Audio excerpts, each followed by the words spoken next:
আপনারা শুনে নিশ্চয়ই ইতিমধ্যে শুনেছেন জওয়ান সাহেব যে কথা বললেন, ইতিমধ্যে মেডিকেল কলেজে এবং মেডিকেল কলেজ স্থাপনের জন্য প্রাথমিক যে কার্যক্রম শুরু করার টিম এখানে এসে গেছে। আপনাকে অবগতির জন্য জানাচ্ছি যে বিশ্ববিদ্যালয় স্থাপনের জন্য ইতিমধ্যে কার্যক্রম শুরু হবে খুব শীঘ্রই। আমি আসার আগেই আমি এখানকার আমাদের ঢাকার যে সিভিল এভিয়েশন মিনিস্টার আছেন তার সঙ্গে কথা বলেছি ঠাকুরা এয়ারপোর্টকে চালু করা যায় কি ফিজিবিলিটি দেখার জন্য। আমরা কৃষিজেট তৈরি করবার কথা বলেছিলাম, সেই লক্ষ্য আমরা কাজ শুরু করেছি। আমাদের কিন্তু এখনো 15 দিনও পার হয়নি। অর্থাৎ আমরা কিন্তু যে লক্ষ্যে পৌঁছতে চাই সে লক্ষ্যে পৌঁছার জন্য আমরা অত্যন্ত দ্রুততার সঙ্গে কাজ করে যাচ্ছি। আপনারা ইতিমধ্যেই সবাই জানেন যা আমাদের প্রধানমন্ত্রী যখন ঠাকুরগা এসেছিলেন তিনি বলেছেন কৃষকদের 10,000 টাকা কৃষি ঋণ সুদ সহ মকুব করে দেওয়া হবে। তিনি কৃষকের 10,000 টাকা কৃষি ঋণ সুদ সহ মকুব করে দেওয়া হয়েছে। গতবার সেটা আপনার পাশ করা হয়েছে। আমরা যে কথাগুলো বলেছিলাম সেই কথাগুলো বাস্তবায়িত করবার লক্ষ্যে আমরা দ্রুততার সঙ্গে এগিয়ে যাব। আমাদের সবসময় মনে রাখতে হবে যে আমরা একটা অভ্যুত্থানের মধ্য দিয়ে, আমরা অনেক রক্তপথের মধ্য দিয়ে নিয়ে আজকে এগিয়ে চলেছি। আমাদের নেতা তারেক রহমান আমাদের সেই নেতৃত্ব দিচ্ছেন।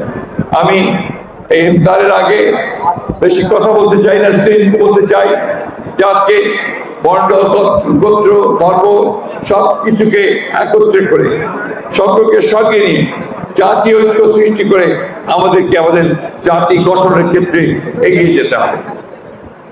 আমরা কোনদিনই হার মানিনি, আমরা হার মানব না।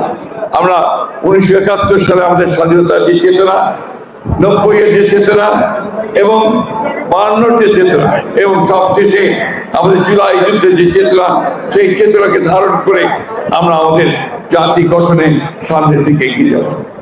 আসুন আজকে এই ইফতারের পূর্ব মুহূর্তে পরম করুণাময় আল্লাহ তাআলার কাছে আমরা সেই দোয়া চাই যে আল্লাহ তাআলা আমাদেরকে সেই শক্তি দেন যেন আমরা আমাদের দেশকে সত্যিকার অর্থেই একটা জনকল্যাণকর একটা রাষ্ট্রে পরিণত করতে পারি, সব মানুষের মুখে হাসি ফোটাতে পারি। এই প্রত্যয় নিয়ে আসুন আমরা আমাদের সামনের দিকে এগিয়ে যাই। আপনাদের সকলকে অনেক ধন্যবাদ। আমাদের জওয়ান সাহেবকে, তার সমস্ত কর্মী বাহিনীকে আন্তরিকভাবে ধন্যবাদ যে তারা আমাদের এই অঞ্চলে মানুষের যে দারিদ্রতাকে দূর করবার জন্য, তার জীবনযাত্রার মান উন্নত করবার জন্য, শিক্ষার মান উন্নত করবার জন্য নিরন্তর কাজ করে চলেছে। আমার বিশ্বাস যে আমরা এই ধরনের যে সামাজিক কার্যক্রম সে করছে তাতে করে আমাদের এই এলাকার মানুষ উপকৃত। আপনারা জানেন যে আমরা ঠাকুরগাঁয়ের মানুষ।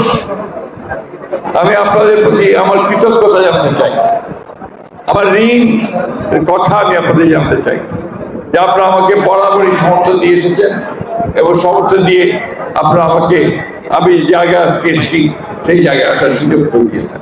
তো আপনাদের ঋণ আমি কোনদিন শোধ করতে পারবো না।